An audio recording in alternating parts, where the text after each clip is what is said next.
Hello, everybody. Scott Golden here with the Pro Wrestling Logic YouTube channel, and this is the WCW Saturday Night Review series for the um, 7/195 edition.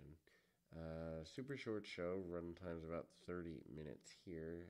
Johnny Bad up talking about his match with Diamond Dallas Page. Johnny Bad basically says he's going to avenge Kimberly indirectly. Bobby Heenan and Eric Bischoff, your announcers here. Like I said, super short show here. Nasty Boys defeats Los Espectrales. Um, Basically, an enhancement team that's here to fill time. Nasty Boys at the time going for various tag team gold. Nasty Boys coming in late 93, early 94, actually late 93.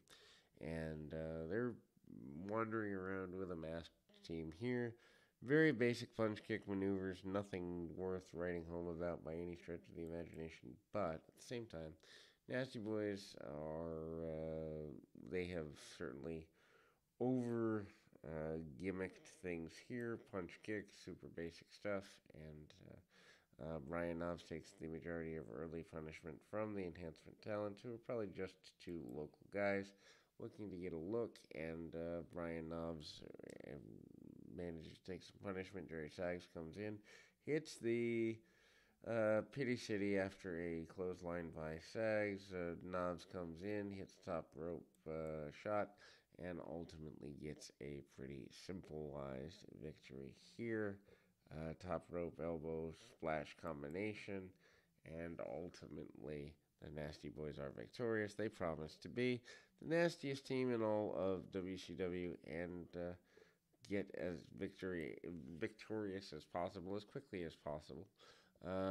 They show a limo around, and there is a date between Evad, aka Dave Sullivan, and Kimberly. This is so hokey, it's funny, so good, it's so bad, it's good, but at the same time, they're still doing something. Anyway, they had obviously been on a date. Dallas Page had arrived it. There is a uh, bunny costume guy. This is hilarious.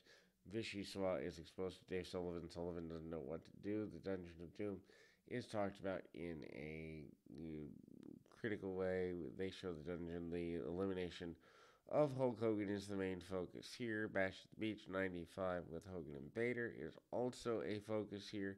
They talk a good deal about the WCW Saturday night run, and Hogan promises to get rid of Vader once and for all on the beach.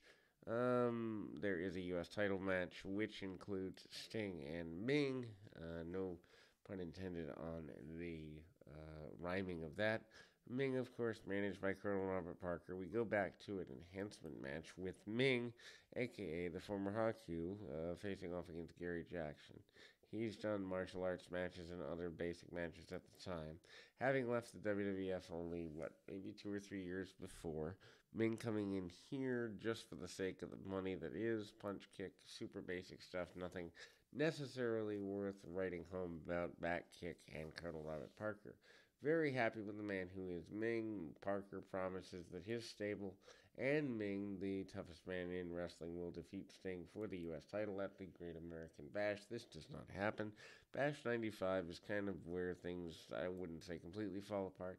We go back to the Dungeon of Doom. The promise is to defeat Hulk Hogan. Are there the giant, or actually Vader is shown in the Dungeon of Doom with the Master, aka Curtis Iokea, doing the promos. Kevin Sullivan also says that having control of Vader will be the undoing of the end of Hulkamania, which obviously it doesn't end up being. Hogan's around for several more years at this point. Johnny B. Bad doing the black and silver vest type thing manages to go along, and Dallas Page, Diamond Dallas Page, who 2 years later around this time is in the hottest run of his career, in a goofy character here, kind of doing the abusive boyfriend gimmick. Match, though, is worth going out of your way to see, just to see how far Dallas Page eventually comes, but also Johnny B. Bad and Dallas Page had decent enough chemistry at the time that worth checking out and seeing from a pretty simplistic run. Johnny B. Bad manages a head scissors takeover. Dallas Page bumps out of the way, although kind of bumps awkwardly. His get up and go is kind of got up and left. Johnny B. Bad does manage to get Page in a position where his leg hurts, and he's kind of doing the Charlie Horse thing, trying to starve it off, trying to imply that he's more injured than he actually is. Hard shots by Dallas Page, taking his man down in simplest form. And Diamond Dallas Page with the Irish Whip, getting what he can where he can, and ultimately hits the steel post on the inside with a shoulder tackle.